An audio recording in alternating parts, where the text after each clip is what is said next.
Hello. Hello. I'm sorry I'm a few minutes late. I'll give it a minute to see if anybody jumps on here with me. We'll see what's happening in the world, right? Okay. Anybody gonna see me, feel me, right? Oh, too many people to tag in here. Can't tag everybody, huh? Okay, let's see. Let's see what we got going on today. All right.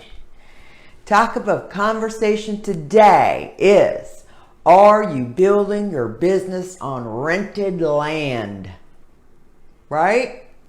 You should know better, huh?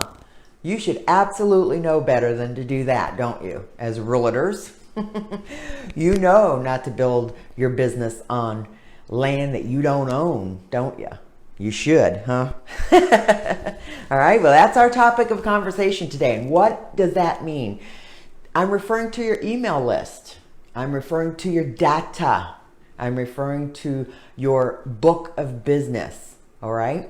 Now, I'm sure you've probably heard the scuttlebutt that's going around about all of this dot loop business. And everyone is so shocked to discover that their intention is to sell your client's data out into the open market for whatever purpose, right? And they're going to backdate that to 2016, right? Okay. Now, I don't know about you. In case you didn't know this already, let me tell you, let me make it clear to you that anytime that you're using your tools that are provided to you by your broker or any company that has negotiated a discount or a free service through NAR to deliver to you, they have an ulterior motive. Okay? They don't give anything away for free or cheap without an ulterior motive.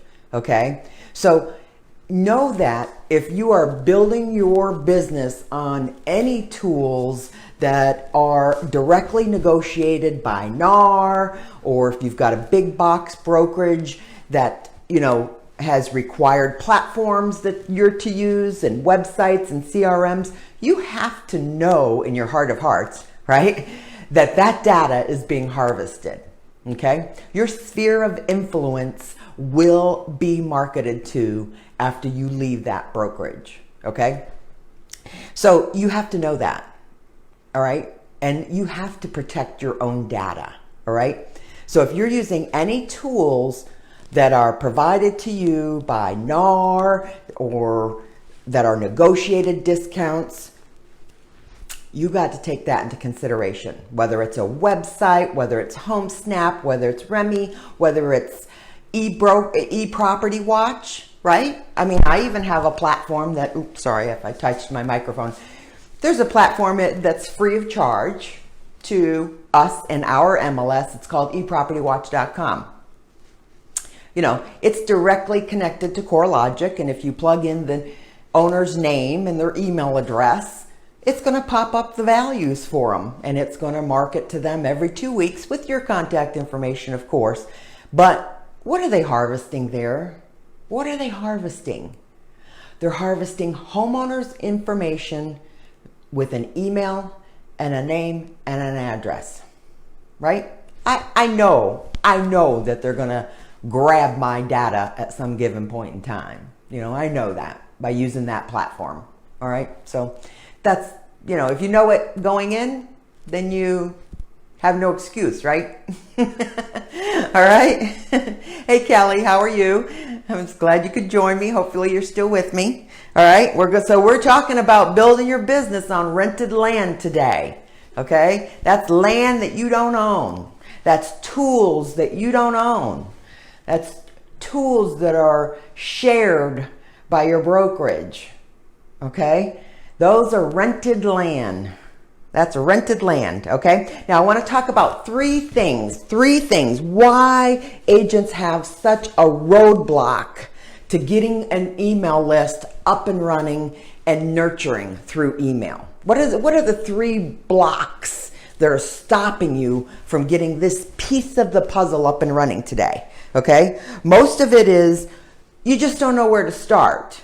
You have no idea where to start to organize an email list and get it going.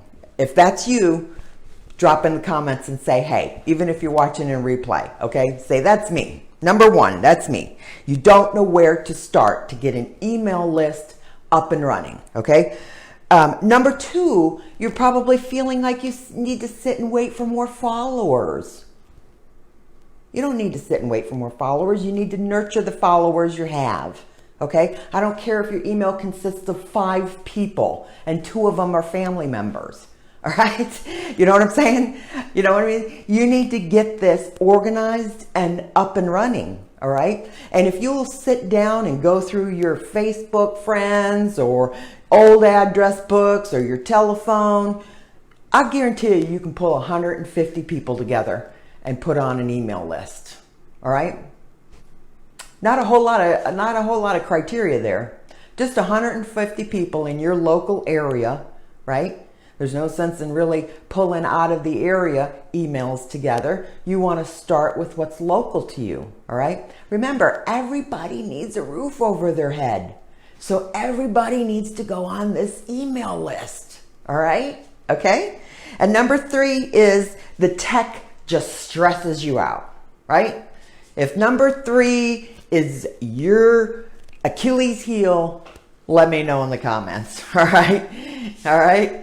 The tech is just stressing you out. And tell me, trust me, I still stress about text. I'm on my phone at 7 o'clock this morning dealing with MailChimp and the connection to my CRM.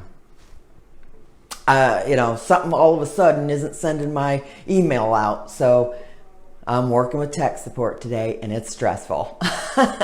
So I hear you, right? All right. So I'm gonna lay this out for you. I'm gonna break this down for you. Number 3 for Kelly, huh? The tech is stressing you out. I hear you. I'm about ready to fire MailChimp, but we'll find out, okay? My solution is somehow MailChimp, and then they of course have blamed it on my CRM, and I'm sure it's something user error, right? Something I did when I first set it up, but somehow I'm getting a tag in my CRM for every single email that goes out, literally out of every single drip campaign, everything. So I have like 20,000 tags in my MailChimp, and it's now starting to clog up the system, so that I need to figure out what's happening here. And my worst case scenario is I'm going to export my lists and I'm going to close that account and I'll be starting all over with another platform. Okay, so let's break this down. These are going to be your marching orders to get your email list up and running this next week. Okay, that is your goal, is to get your email list up and running and done next week. Okay, so the first thing you need to do is simply decide on your email service provider. Okay, who are you going to use? You have to use a bulk email provider of some sort. Now there's a few out there. Okay, obviously the most popular one is MailChimp.com. Right? You can open up a free account with MailChimp for up to 1,500 people on your email list and get them in there free of charge and start sending something. Okay? Another one I've heard a lot about is ConvertKit.com. Flowdesk, I think I've heard a lot about too. So, you can certainly Google email providers or certainly ask around if there's any others that people are using, but that's your first step, is to decide on an email provider. Okay, now the second thing on your marching orders for today is to get over the size of your current email list. All right, just give yourself some grace. If you got 5 people you can email, that's great. That's a start. Okay, is it better to do it that way through our CRM? categorized and sent special emails. Nope, you're overthinking it again, Kelly. You are overthinking it. I understand that you feel like you want to segment and tag so that everybody gets a certain category of emails. And I'm telling you, you don't have a staff of virtual assistants at your fingertips, okay? You know what I'm saying? So anybody that's teaching you to segment all this out, and yes, ultimately, if you were, if you had mega people working for you and you had all of this technology at your fingertips and people that can knock this shit out for you, then yes, it would make a big difference for you to have it all done that way, okay? But we're going to keep it simple, okay? That's why I use that keeping current matters content, because it's relevant for both buyers and both sellers, okay? And that's why I use that, because I don't have to distinguish, I don't have to separate content. Trust me, I tried to separate content just for the coaching. It got to be a daunting task.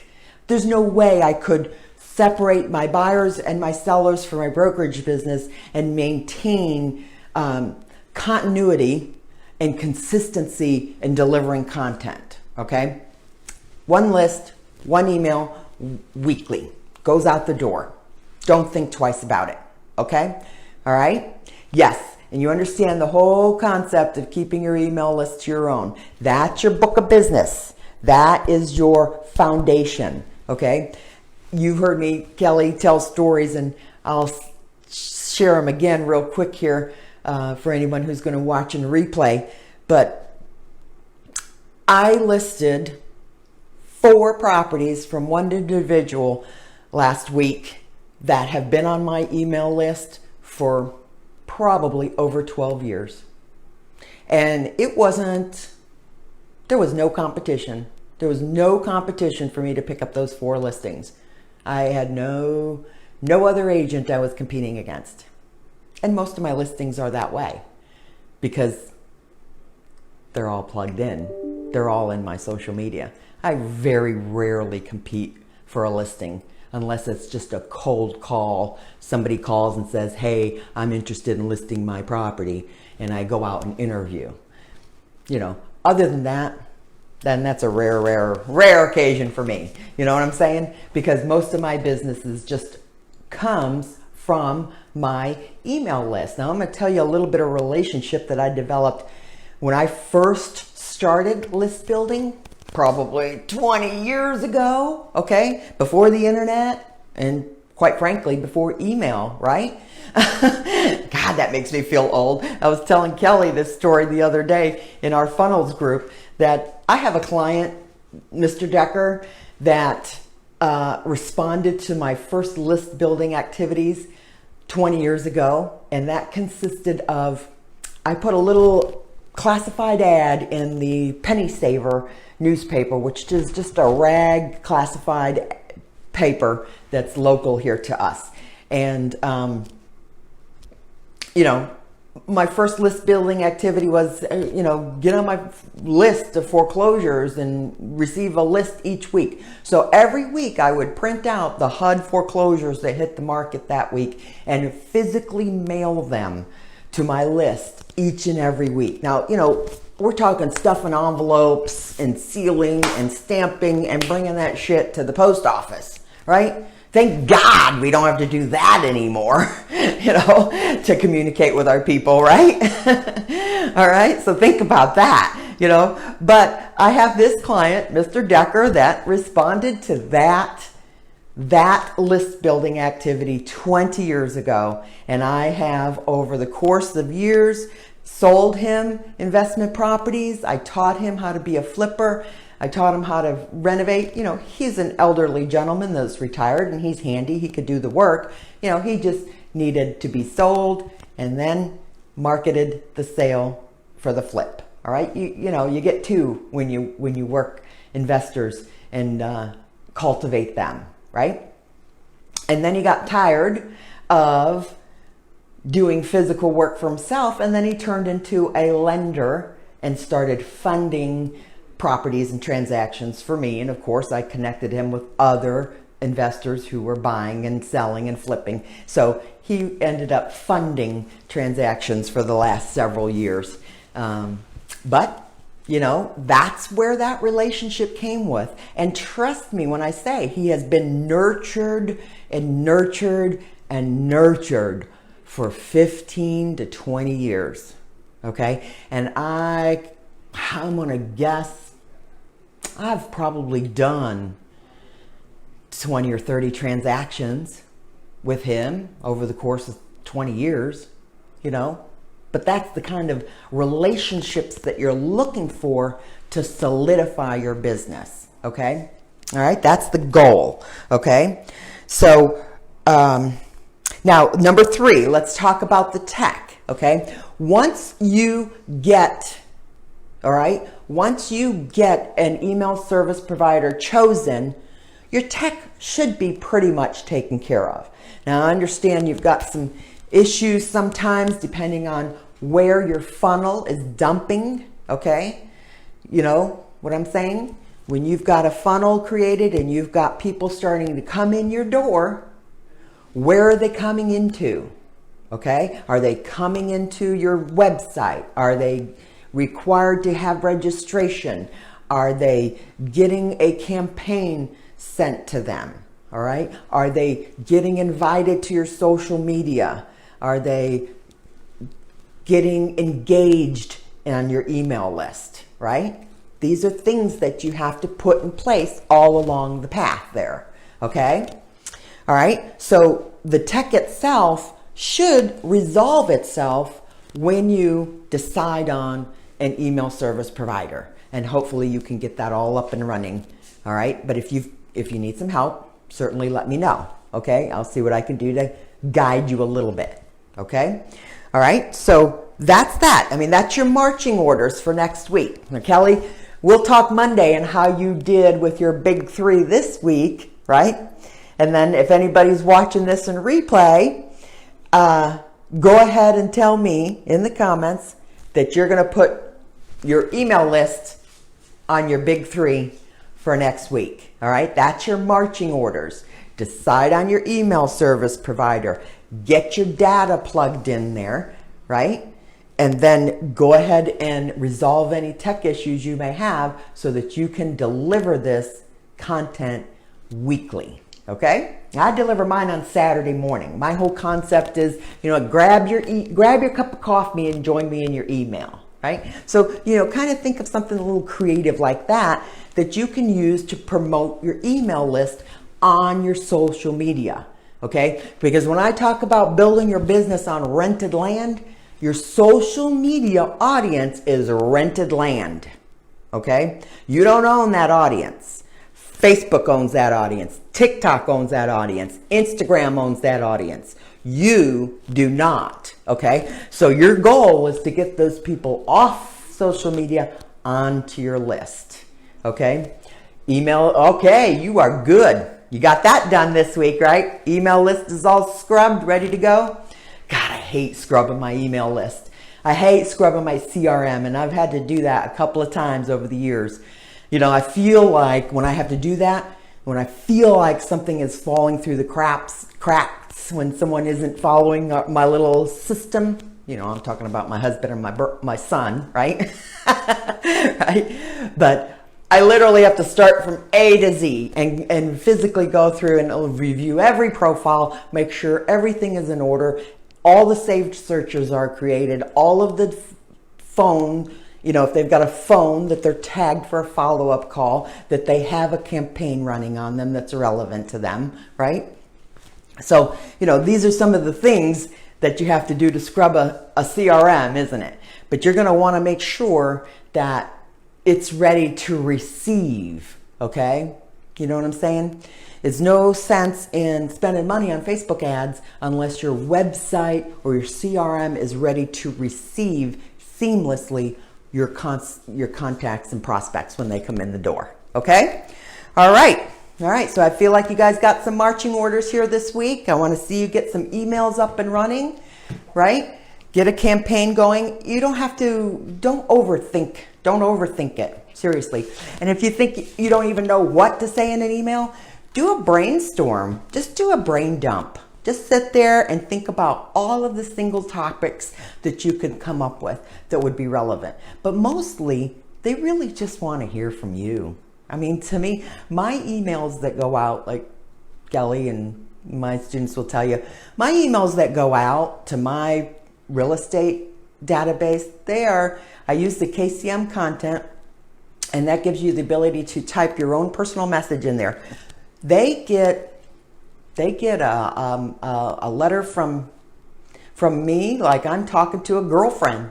Literally, they want to know what's happening in your life, what's going on. You know, that's the things that really creates relationships. And I create relationships very easily with my consumers because I have a certain little technique that really produces the engagement on the email list, right? And I'll show you.